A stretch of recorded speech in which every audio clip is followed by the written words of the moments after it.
I think just like mentally, based on where we're at, I feel like it keeps sounding like we're breaking up with Jon Foreman, where it's like, it's not you, it's me.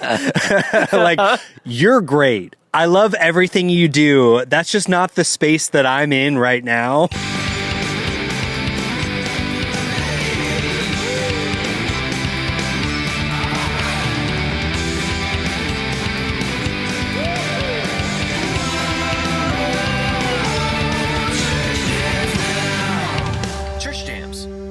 Welcome to Church Jams Now, the podcast where three former youth group kids and current music nerds deep dive into Christian music. As always, I, of course, am your co-host, Kylan Savage.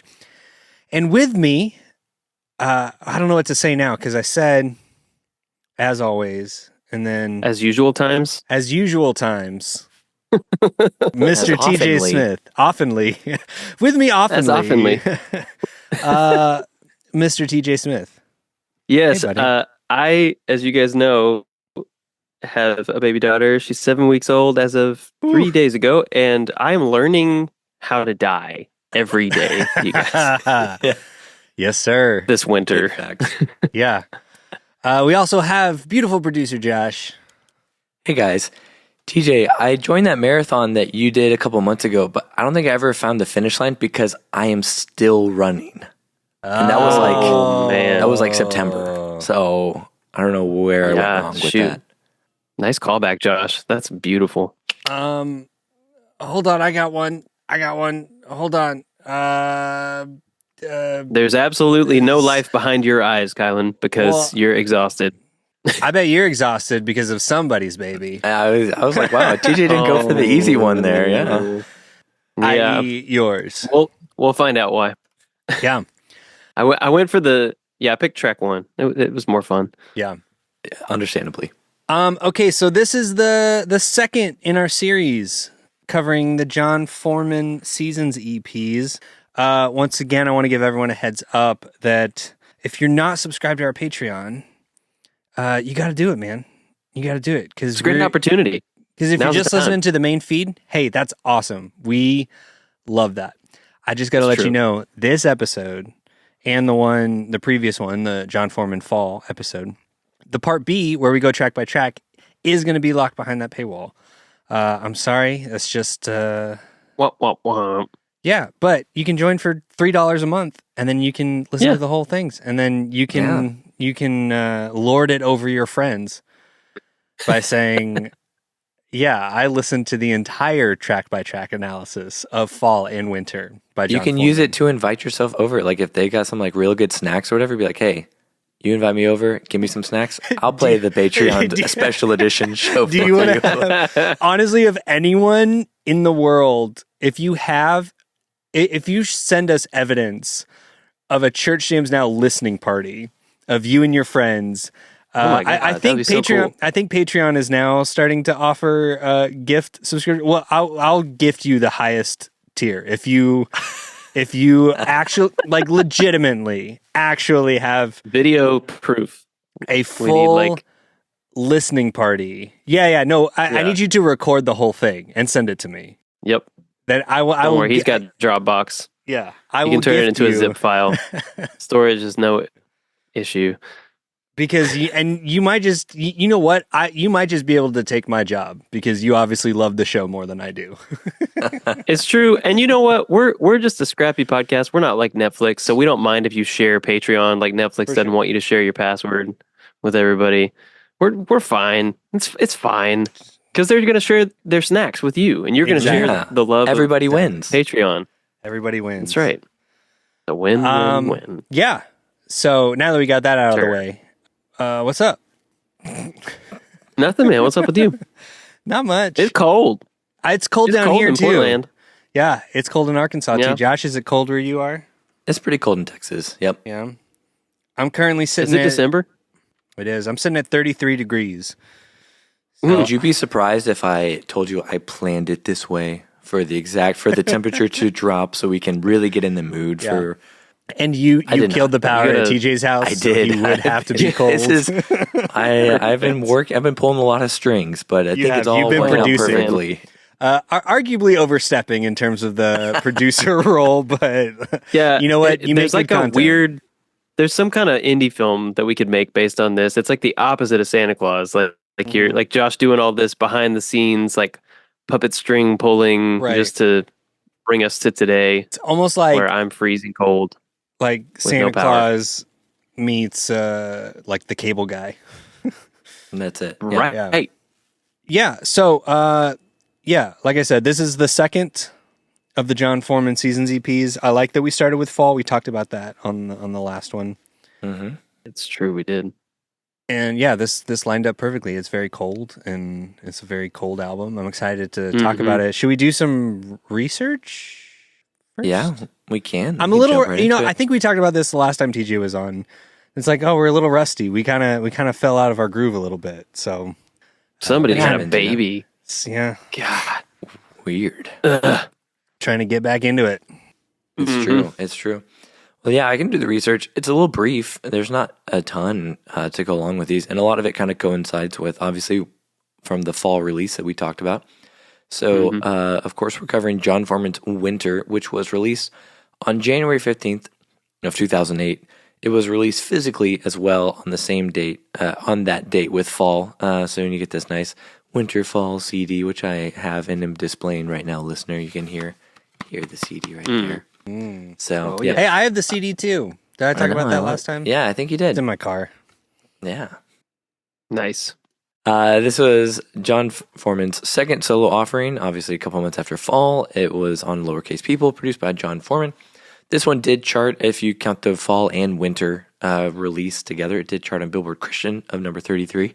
That's most of the research I have for it. It did have, on the members, it does have like people for Fall and Winter, and it does say Stacey Dupree sang vocals, but I don't know if it was on Fall or Winter. So I don't know if interesting. Yeah, so I was like, I don't know where she was. I missed that apparently. But the other interesting thing was I was looking at Spotify stats, which I tend to do, and interestingly enough, maybe not, but the Spotify streams get progressively more as we go through the season. So Fall is the least streamed.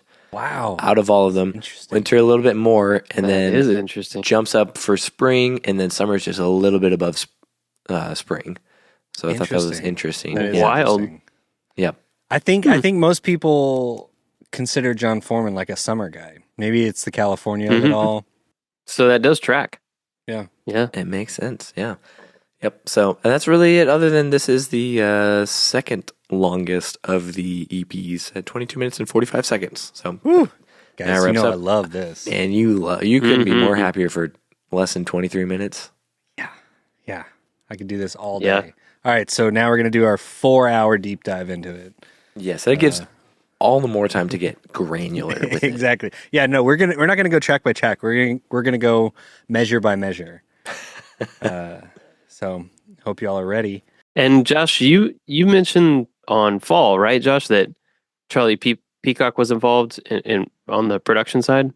Yeah, he's the executive producer, and then he also did some instrumentation as well. I know he also helped out with that. So I don't know what he did on which ones, but yeah, he played piano, Wurlitzer, Hammond B3, pre-1 bass, and the Astro organ. Ooh, Astro organ. But I don't know if that's organ. Yeah. I don't know if that's Fall or Winter or a little bit of both, but right. Those are his credits. Take this with a grain of Wikipedia salt, but I also read that Behind Your Eyes, one of the tracks on this EP, appeared in an episode of the TV show One Tree Hill. Fun fact. Oh, I can believe that. Yeah. So, he's getting a little pop culture action out there. Get those sync royalties. Getting some sync. Yeah, that's what I was about to say. Getting that sync money. Guys, I would just love to have just one sync placement. Me too, man. Someday. We'll get there. I believe in you guys. So what is y'all's relationship to this album? Well, you talked last time that you had these two EPs, and that was all you had from the set, right? Correct. So did you spend this one as much as Fall? Not at all. You didn't spend it at all, or you spent it significantly less? Significantly less. Okay. Yeah. Sorry. That was so ambiguous. Going into this, you're moderately familiar with it? Yes. Yeah. Okay. I was there's one song in particular I'm like, I don't think I've ever listened to this song.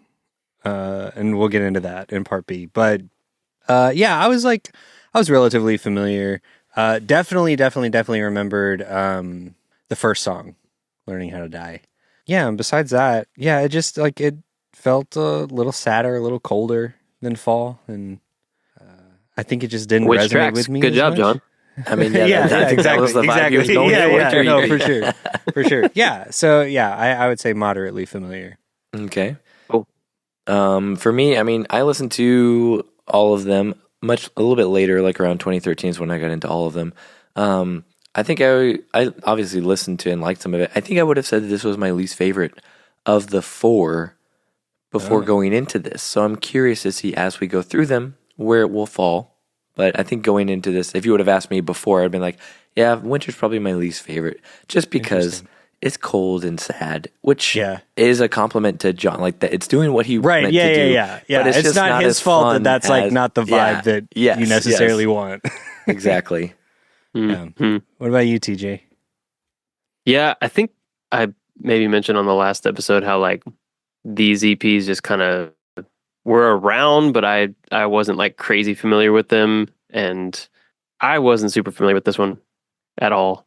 So it is definitely something that feels like I'm coming to it for the first time, even if I think the season's EPs were zeitgeisty enough in my circle of friends that I maybe heard some of these songs in the background or in somebody's car or whatever. Like, I think I more or less didn't internalize if I did hear them at the time that they were out. Right. I didn't really internalize it. So this was essentially a fresh listen for me. Interesting. And I did this off mic, but I need to apologize again to you, TJ, for this being the album that we're covering this week. Because I know you like, it's cold in Portland. You already have some like, I know you get a little blue around the time it's like gloomy and dark. I know you have some sad. I get stuff, that seasonal affective disorder stuff. Yep, it hits. Yeah. It's very real. So either it could go either way. Either you like related so hard, and this is going to be on our wrap up. This is going to be your favorite album we covered, it's gonna be oddly cathartic, or making you just stare down the or barrel just awful. at it, like, and so it's true. It's kind of fun that it could go either direction. Although I to think an extreme degree, an idea. Well, and the stage of parenting you're at, everything is to an extreme degree. So. Indeed, sir. Yeah. Indeed. So we're going to do flop or bop predictions and then take a break? Sure. Let's do it. If you had asked me before we did the fall EP, I think I probably would have flopped it, but like barely. I think I would have just been like, yeah, I mean, I think it's okay. But after the fall, like I really, really enjoyed that. And I was like, okay, I think I'm at a place to like, in terms of like how I listen to music because of the show and stuff. I was like, okay, I think if I like really dig into this album, I think I'll probably enjoy it a lot more. So obviously we listened to it before we started, but I would have predicted a bop. Right. Nice. Yeah, that makes sense. I mean, I would have said bops on all of them. I think, like I said, I would have said it as my least favorite, so I would say a lesser bop than the other ones. But yeah, I would still have put a bop on it. Nice. TJ?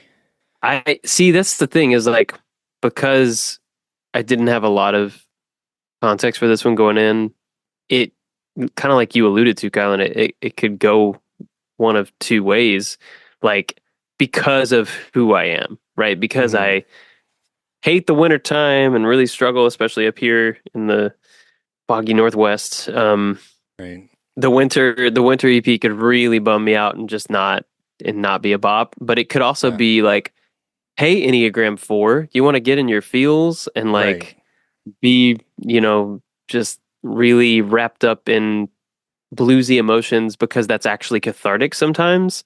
Then here's this EP and maybe it's a bop for you. Yeah. So I think I think pre-baby, I think that's 100% what would have happened. So that's why I'm curious. Yeah. because I know it's like emotionally and physically and mentally exhausting. And so like as an Enneagram 4, like you don't have the time to get into your feels. So or like even maybe the baby is how I get in my feels. Right. So yeah. You don't have that. Exactly. It's like it takes a back seat almost, or like it's like second fiddle sort of thing to just engaging with this tiny human and feeling like helping her walk through her own feelings. Right. And going on that like emotional roller coaster with her every day, all the time. So yeah, I think that with that mentioned, I probably would have to lean toward flopping it because I'm kind of tapped out on bandwidth for that kind of thing. But we'll see. Okay. I mean, we will see. For those patron jammers out there, they'll find out. Yeah, it's true. Okay, so we're going to take a quick break, listen to some ads, and when we come back, we will, I don't know if we'll get the party started. Well, it's going to be a little, it's going to be a little different. I mean, if you're listening on Patreon, good news, won't have to listen to any ads. That's true. And you will get the rest of the episode. Yeah. Woohoo. So, and if you're a main feed listener, thank you so much for checking this out. And let us know on social media and stuff, like, how do you feel about this EP on its own in the context of the other season's EPs? You know, we would love to hear from you. And maybe just buy some cool snacks and maybe someone will invite themselves over and give you the sneak peek listen of. You never know. That's right. That's right. Get some good snacks going. Get a Christmas CJN listening party. Boom. Yeah. All right, patrons, see you on the other side. Ho, ho, ho. It's Christmas Kylan. That's right, guys. After 4 years of doing this show, I started out as a Christmas Grinch, and now my heart is slightly enlarged. In the good way. Enlarged in the good way. In the good way. Like metaphysically enlarged. Yeah. Physically, I think it's normal sized. But that's not what we're here to talk about, guys. We're here to talk about our favorite sponsor ever, Collide Records. And we want to talk about Christmas stuff, right? Like Christmas is coming up. It's here. If you go to colliderecords.com, if you go to shop by genre, right now the top link is Christmas music. So you can just look at all kinds of wonderful Christmas goodies that they have. Do you have any ones that you want to point out, Kylan? Any that are catching your eye? Yeah, for sure. Looking through it right now, a Charlie Brown Christmas, Vince Guaraldi trio. I mean, that's just like... Oh, yeah. That is Christmas to me. I mean, Bing Crosby as well, but you know what I really love? That was going to be my pick. I do really? love that Bing Crosby. Yeah, I mean, album. it's classic. It's so classic. They do have a Holly Dolly Christmas, a red vinyl, and you know I love me some Dolly Parton. They've also got Deck the Halls, Bruise Your Hand by Reliant K, which we've covered on the show. Yeah, they do. They've got the Bob Dylan Christmas in the Heart, which I have on CD, weirdly. But they have that on vinyl. Upgrade that to vinyl. I think so. Yeah. So we were just talking about this. I feel like there's something really special about having Christmas music on vinyl. Even if you're not like a vinyl collector, because it's a whole process, listening to vinyl, pulling it out of the sleeve and like putting it on the turntable. And there are a lot of times in this hectic, fast-paced world of ours, which, you know, you're maybe not going to want to spend that time. But Christmas is the perfect time to like pull out a vinyl record, put it on. Like everything's just kind of like slowed down. It's like a chance for everyone to collectively breathe. Mm-hmm. And there's something really nostalgic and nice about putting Christmas music on, specifically in the vinyl format. That being said, I think if you're missing out on some Christmas music, if there's some holes in your Christmas music collection, Collide Records is the place to get it. Oh yeah, they've got tons of stuff here, and you can pick up one or multiple things, but if you are ordering for the first time, you can use our promo code of Church Jams Now to get 20% off your first order. 20%? It's a Christmas miracle! A Christmas miracle. So use our promo code ChurchJams now. So go in and get your little Christmas bundle of all the Christmas vinyl and CDs. You know, we love CDs here. Yeah. Of all the Christmas music that you need. Use our promo code ChurchJams now at ClydeRecords.com and get 20% off your first order. And back to the show. Guys, I come with great news. What is it? What is it? I have been informed by Kylan. Actually, Kylan beat me to the punch this time, but we have a new review on Apple Podcasts. Sweet. Yeah. Which we love our reviews here. That's true. Is this one also from a snake? It is not. Okay, they did not mention it's a snake. But can so you I still? am not legally obligated to. All right. Dang it. But just for fun, just for me, can you read it like a snake? or Josh, as an alternative, just choose any animal if you're choosing. Like any animal at all. And read it in the style of that animal. Whatever feels appropriate. Wow. Maybe you can embrace your inner like grizzly bear. Or, There's so many animals that I'm like, I don't even know how I would There's sound too like many them. animals. How do you decide? Yeah. Like, what if I went jellyfish? Well, I don't know what I would even do, Yeah, but it's maybe just that's a fun challenge. challenge. Your interpretation. For the next 15 seconds. Yeah. Great review. Yeah, 5 stars. Well, we'll see what I come up with. But if you do want to hear me read a review like a snake or any other animal, please leave a review and request it specifically, I guess. Yes! Okay, Josh is officially on board. Okay, we have to make this a thing now. If you, a listener out there, if you post a review on Apple Podcasts with a request for it to be read as a specific animal, I have no choice but to That's true. He is grant that legally request. obligated. Yes. So I'm so excited. we'll hold out for that wait. until it happens. All But right, so this one, in the meantime, animal you this one choose does not is specify man. is man. Yes. Is human male. Yes. And this review is also a 5-star review. And it was sent in from Brandon Shane Robertson, who we've heard from before on our Chasing Safety episode. That's true. Yes, Awesome. thanks, Brandon. Interacts a lot on socials. His review is titled Great Podcast Now, which is clever. That's so good. I see what you're doing there. I see what's our our new new name. name.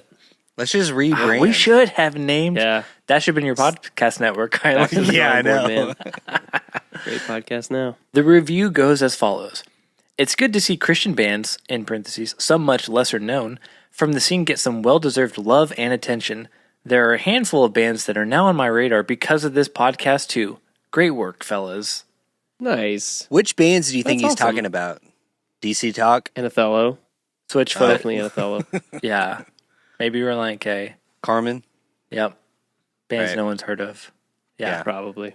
But seriously, I do want to say that is one of my favorite things about the show, and really like my big goal with the show is to just be like, hey, here's new cool music that you may not know of, and to just share that with other people. So the fact that that is happening from the show is really cool for me. So thank you, Brandon. Yeah. That 5-star review gets 5 stars from us. So 15 stars total. Each one of us individually. So Yeah. many stars. So many stars. Man. Oh my God, do we need to bring Starino back? For that many stars? I No. know if the people Hey, know if you about want to also hear us butcher your beautiful 5-star reviews, please leave them at Apple Podcasts, and we will do that. And please, just for our sake, listen. I don't do this much. I'm begging you. I'm literally begging jammers to leave a 5-star review. You guys, And it Kylan's can on the say edge anything. of tears. It He's can- about it to can- cry. Don't make him cry. I don't want that on this show. It can please. say anything. Like, Just leave a review. literally copy and paste the first page of Lord of the Rings. that'd be a long review. And request Josh to read it. Josh to as read it as a Elvish. jellyfish. in Elvish as a jellyfish. Yeah. I Yeah. hope there's a And word he will limit do it. to review. He has to. And that will now be my favorite part of the show. Let's make that happen, guys. Come on. Come on. Let's do it. All right.